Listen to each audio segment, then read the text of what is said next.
Suddenly, my husband quit his job and became a sailor.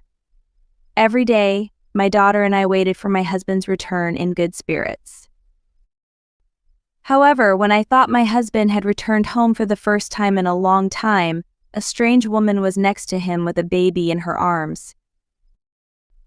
As soon as he returned, he said, "I thought it was time for me to move on from you. I'm a man of the sea. I'm divorced and free," he told me. My daughter, who had seen my husband's misguided masculinity and was deeply disgusted by it, responded stoutly to him, "Well, Dad really is an idiot, aren't you? There's no way you can get a divorce. What are you talking about?" The daughter laughed at her father as if he were an idiot. My husband has always neglected our family, but I vowed to take revenge on him, as I couldn't let him get away with it any longer. With the strong will of my daughter and I, my husband was quickly turned towards destruction. My name is Shayla. My husband Booth was working for a company as a very ordinary salaryman, but recently he quit his job and wanted to try something new. Booth's next career move, to his surprise, was as a fisherman. If I become a fisherman, my income will be much higher than it is now. It would be better for you too. People who make a lot of money can earn 20 million a year.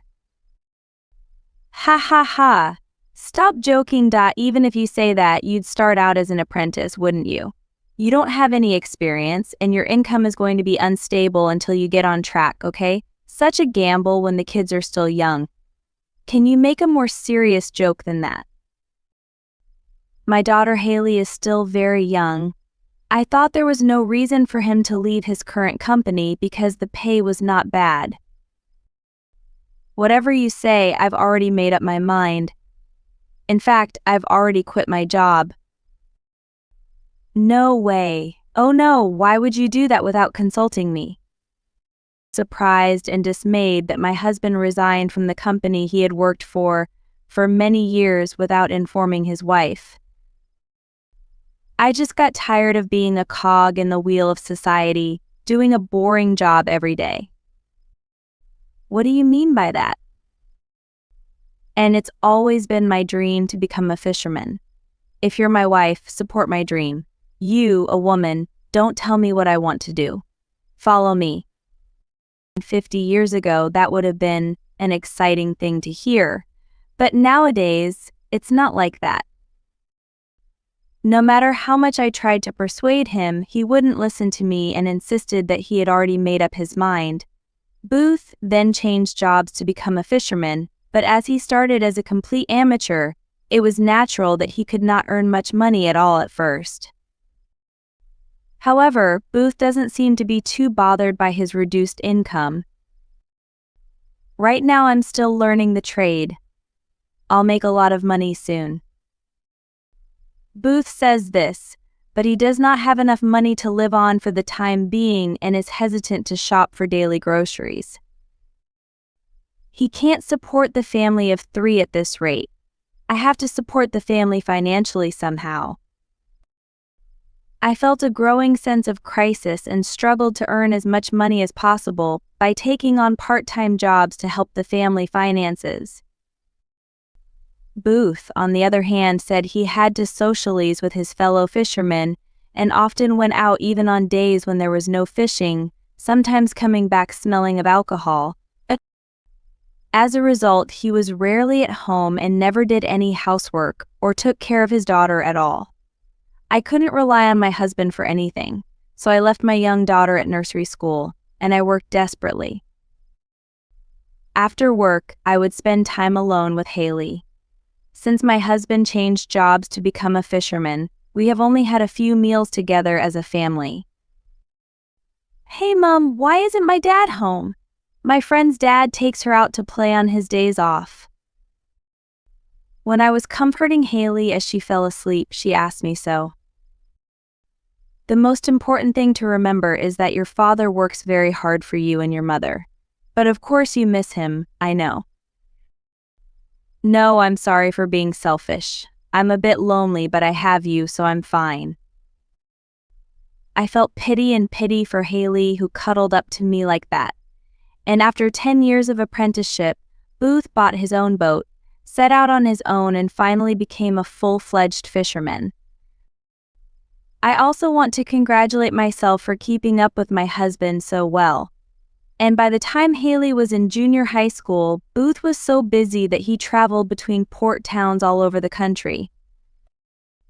During his apprenticeship, I had been supporting the family financially by working myself to death, but by this time the fish Booth caught was doing well and selling at high prices, and our life had finally stabilized.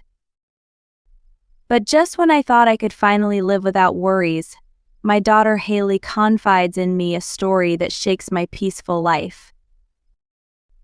I can't believe it. There must be some kind of mistake.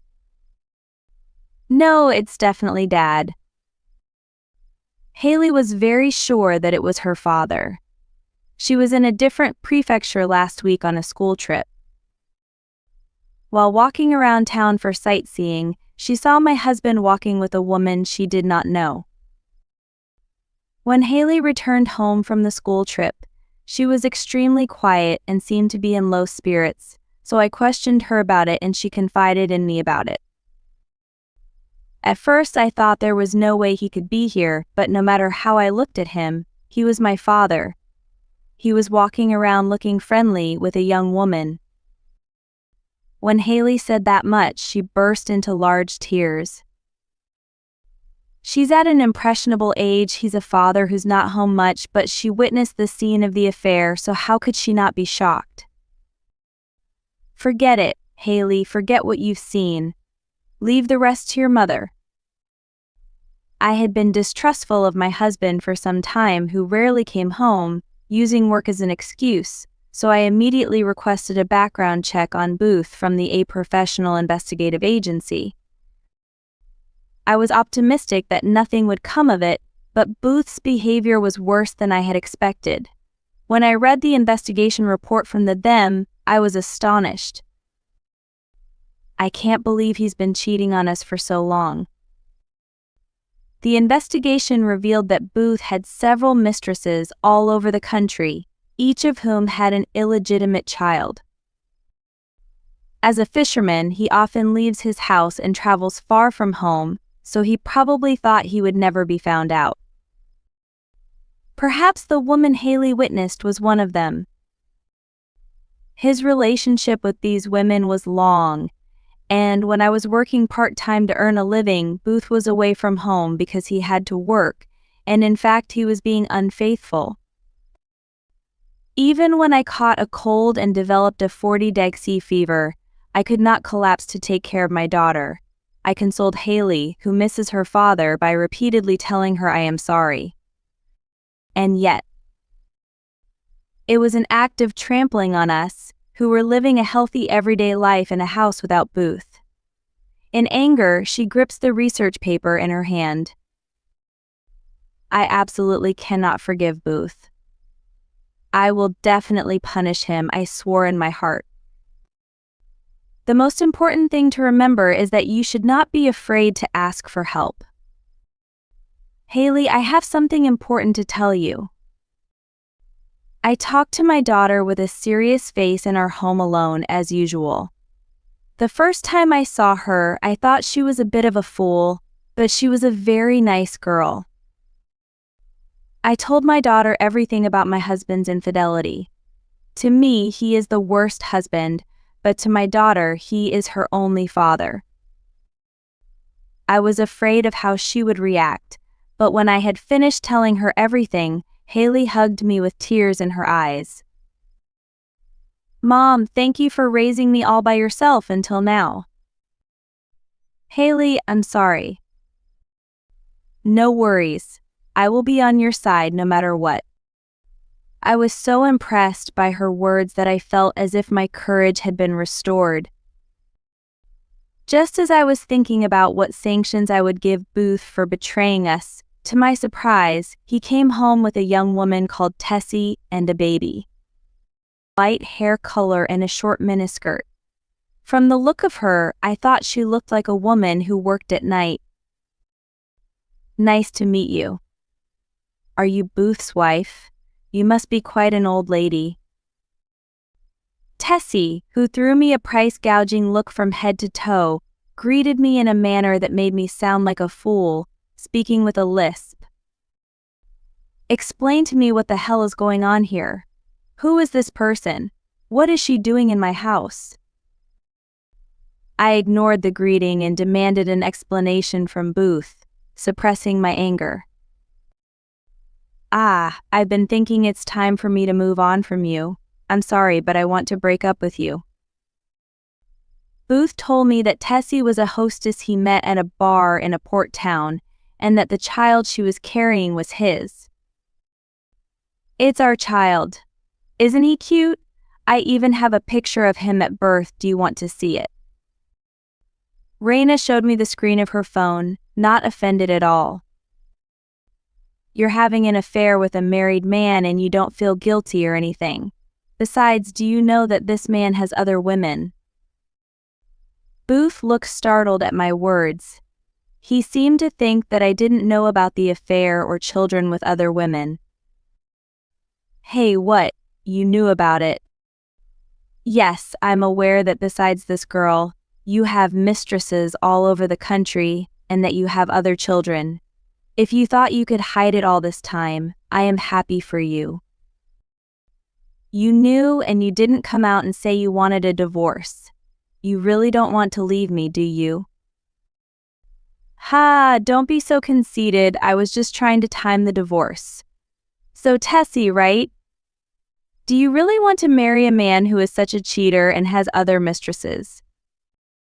Tessie laughed scornfully at my question. Yes, I know. But Booth said I'm the best. So, old lady, please break up with Booth as soon as possible. Booth replied with a goofy laugh, worrying that she was not thinking things through too deeply. Surprisingly, Tessie apparently wants to marry Booth, knowing that he has other mistresses and illegitimate children. Darn, I didn't think you'd say you'd be okay with a man like him. You're so popular, not only cheating on your wife but also having other children. Don't you feel ashamed? You're too hard-headed to understand this, but I'm a man of the sea and it's natural for me to have other children. I've had enough of your nagging. I just want a divorce and to be free. I was so uncomfortable with the way he was talking to me, and the way he was taking no offense, but if I backed down now, I'd cry myself to sleep. No, I can't take those demands. Do you realize how crazy you sound? He was too stupid to take such a one-sided demand, so I rejected. I told you I don't love you anymore. I'll pay you alimony and child support so you have nothing to complain about. It's not about money. It is true that our relationship is broken. But what about Haley? My husband only came home occasionally, but his only daughter, Haley, was adorable. When I mentioned my daughter, his face changed color. And at the same time, Haley, who was in the next room, showed up. Haley, I'm having an important talk with your father right now, so please leave me alone for a moment. I didn't want my daughter to see such an ugly interaction with him. No, I'm part of the family. Let me be part of the discussion. Besides my discomfort, she said so boldly. Haley, no, let me explain. Why are you so frightened? You've got to talk to me now. Booth, who apparently did not want his daughter to hate him at this stage, looked uncomfortable, but when Tessie rushed him, he pressed me again for a divorce. Well, that's how it is, so accept the divorce. I'll say it again and again, but I'll pay you the money and child support. You really are an idiot. There is no way you can get a divorce on the terms you want. What are you talking about? Interrupting his words, Haley laughed at him. Because you haven't paid back your debt to Mom. She won't divorce you until you pay her back in full. What debt? I know nothing about it. Tessie's complexion changed when she heard the word debt. Well, you won't say you've forgotten about it, will you? Oh, I remember. But that was something I borrowed from your father. In fact, when Booth bought his own boat, he borrowed a lot of money from my father. And my father had passed away a few years ago, so the creditor had shifted from him to me. Even though sales from fishing had stabilized, Booth would not be able to afford to pay off his debts in addition to alimony and child support. Don't tell me you think your debts have also disappeared just because my father died. I don't love you anymore either. But you have to pay back what you borrowed. I won't allow a one-sided divorce. Oh no, I'll pay you back little by little in installments. Is that all right? He was probably so preoccupied with his own demands that he did not think about the debt he had to pay back. I glared at him who was talking such nonsense. What are you talking about? I only accept a lump sum repayment. What's that about debt? That's not what I know. Booth, you told me before, didn't you? Fishermen are good earners, so you said you'd give me a good life once you get a divorce. Tessie swoons with a sour expression on her face. Well, wait, Tessie. Listen to me. Haha, give it up already. You're a liar. I thought I could dismiss you for having other children as long as you're rich, but there's no way I'm getting married to you who does not even have money. Oh no, I'm breaking up with all the other women. I only love you. He clanged to Tessie, who was walking away looking disturbed. Ah hey, the end of money flow is the end of a relationship. You got dumped. I'm sorry for your loss. At my agitated words, Booth glared at me regretfully. As long as I pay off your debt, you won't have any complaints. Yes, I'll divorce you if you pay off your debts. But do you have a plan for that? I'd rather go to a consumer finance company than borrow money from an evil bitch like you. As a fisherman, I'm on the up, and I'm sure I'll be able to pay off my debts soon anyway. Asham, okay, you should try it. Later, Booth, who had really borrowed money from the consumer finance company, prepared the amount of the debt and confronted me with it. They must have made up somehow. Tessie is also next to him, languidly fiddling with her hair. Now you have nothing to complain about. Now we get a divorce as promised. Yes, I have indeed received the full amount. I will divorce you as you wish. I handed the divorce papers I had prepared to Booth after signing and sealing them. Grabbing them, he laughed as if he won something. With this, I've finally broken off my relationship with you. I've had enough of old ladies like you. I'm glad I divorced you too. I'm happy for you and your new wife. You and your new wife really make a good couple. You're both very lively. What do you mean, lively? I'm stunned. You don't know anything about it. I'm sure Tessie has an idea. Tessie suddenly seemed awkward. In fact, when I had previously requested a background check on Booth, I had also discovered the fact that Tessie was in a relationship with another man apart from Booth. Booth probably didn't know about this at all, and was probably shocked to hear my words. I wonder if the child between you is really Booth's? What do you mean? You don't mean that it's another man's child. You might have thought you'd been cheated on after all your infidelities, right? How dumb are you? Is it true? Answer me. Booth was furious and packed up to Tessie, who was next to him, grabbed her shoulder roughly and shook her wrigglingly. Stop. You also have other women. Why do I have to be the only one to be blamed? Tessie refuted Booth, who put himself on the shelf and blamed Tessie one-sidedly. And that and this are two different things. Let go of me. It hurts. I stared at the two of them grabbing each other in dismay. I then confronted the two of them with conclusive evidence. It's a result of the DNA test.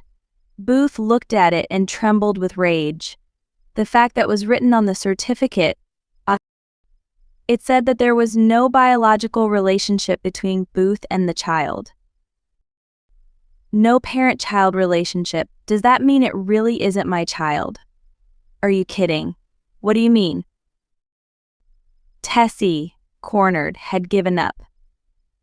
She confessed that the child's real father had disappeared as soon as she became pregnant.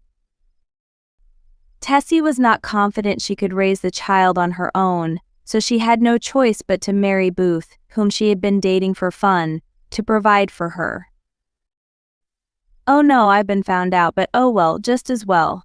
Being with a man full of debts is nothing but a disadvantage. I'll find someone else. You've been cheating on me all this time. We both know it's mutual. Why don't you stop dismissing what you and stop making fun of women? Glaring coldly at Booth, who looked indignant, Tessie left the room. After that, she disappeared and never appeared in front of Booth again. Please, I was under the spell. After all, you're the only one for me. Booth, who had been dumped by Tessie, frequently appeared in front of me to press for a reconciliation, despite the divorce having been finalized. You have women all over the country, don't you? Why don't you go there instead of an old lady like me? That's well. Booth mumbled and mumbled. Seeing him overwhelmed by debt repayment, his affair partners might have dumped him for having no money. He was cut off one after another by women other than Tessie, and at last none of them seemed to remain with Booth. That is probably why he is clinging to me like this. But I have no intention of forgiving the man who continued to betray my family. Do you think you can go back to the way things were after you've done all those things? I'm sorry too. But I finally opened my eyes after all this. I only have you and Haley. He begged, but it only seemed like a superficial act to me. Wait, let me see Haley. She must be missing her dad. Of course not. I don't want to see him ever again. All I need is Mom. Haley showed up in front of us as we were arguing at the entrance and said so coldly to Booth. Oh no, Haley. That's why you shouldn't come here anymore. I divorced you as you wished. From now on, please take care of the alimony and child support. If you fail to pay even a little bit, I will immediately get a lawyer and take you to court. When I told him this, Booth drooped down and left, perhaps realizing that there was nothing he could do to get his life back. Booth never visited my house again. According to my acquaintance, Booth had further bad luck after that. Booth borrowed money from a consumer finance company and was working diligently to pay the loan, but one day he collided with an illegal ship of unknown nationality and the ship was heavily damaged. The illegal ship's registry flooded the scene and of course, Booth was unable to get reimbursement for the damage, so he had to cry himself to sleep. Booth could have received compensation if only he had insurance, but he was unable to pay the monthly premiums due to his debts, and as he was uninsured, he suffered the entire damage. The boat's repair bill became quite expensive and Booth, unable to pay it, could no longer continue fishing, and his dream of being a fisherman was soon driven out of business. So Booth spent his days working as a day laborer on land, scared of debt collection that he had yet to repay in full. Several years have passed since then, and my daughter Haley is now a high school student. When I came home from my part-time job as usual, an unexpected person was waiting for me at the door. It was my ex-husband and mother-in-law. My mother-in-law's face was angry and determined. When my mother-in-law saw me, she raised her voice. Why didn't you help my son when he was suffering in the hands of a bad woman? I was speechless, surprised at the sudden turn of events. It happened many years ago, so why now? My mother-in-law continued without waiting for any explanation. You should start all over again with your son. My son has been in trouble since the divorce. It's your duty to protect your family, isn't it? But we're already divorced. Besides, it was your son who quit the company on his own accord, became a fisherman, had mistresses and illegitimate children. I have no duty to support such a man. Then she interrupted me, waving her hand. I don't want to hear your excuses. My son needs you. You should support him and keep the family together. Isn't that what a wife is supposed to do? My mother-in-law's voice rose even higher and she pressed us hysterically. This is getting troublesome, I think to myself, and then the front door rattles open, as if the noisy outside is bothering her. Shayla? Who are they? Oh, my ex-husband and his mother. We divorced years ago, but they're saying to want to remarry me, and I am being frustrated. Oh, I'd like to introduce you my husband, Reginald. The man who appeared was my current husband, Reginald. Hey, you! Why are you remarrying without permission? Shayla, you betrayed me. It's rude to say I betrayed you. I wanted to say he was the one who betrayed me first, but Haley talked back him before me. Long time no see, ex-father and ex-grandmother. I heard your conversation just now, but which one of you abandoned me and your mother first? My father is still a fool, isn't he? Also, as you can see, we're living very happily now, so please don't get in my way. Besides, I'm about to take my university entrance exam, so you're interrupting my studies. Please leave. Haley is now in the year to study for her entrance exams and has been studying hard to achieve her dream of becoming an aeroplane pilot. In a way, her father must have been a role model for her. Haley has learned that it is important to prepare first in order to do the job you want to do, rather than deciding on your profession on a whim. Oh no, Haley, don't give up on me. Reginald easily picked up Booth, who was mumbling in a weak tone and sobbing there. He is indeed a former rugger man. As he lifted Booth up as if he were a child, his mother-in-law followed him, jittering as she went. I was very happy to be protected by a daughter who had grown up strong and a cool husband. Haley, thank you. I'm sorry for interrupting your studies. No, I'll protect you, Mom. I'm going to study now that there are no more obstacles in my way. When I said this, Haley smiled and said she would do her best. I am proud of my daughter, who makes steady efforts every day to fulfill her dreams. I thought I would become a single mother after my divorce, but I remarried Reginald, whom I met through an acquaintance, and am living happily with my great daughter. I want to continue to support and cheer on my daughter as she strives towards her dreams.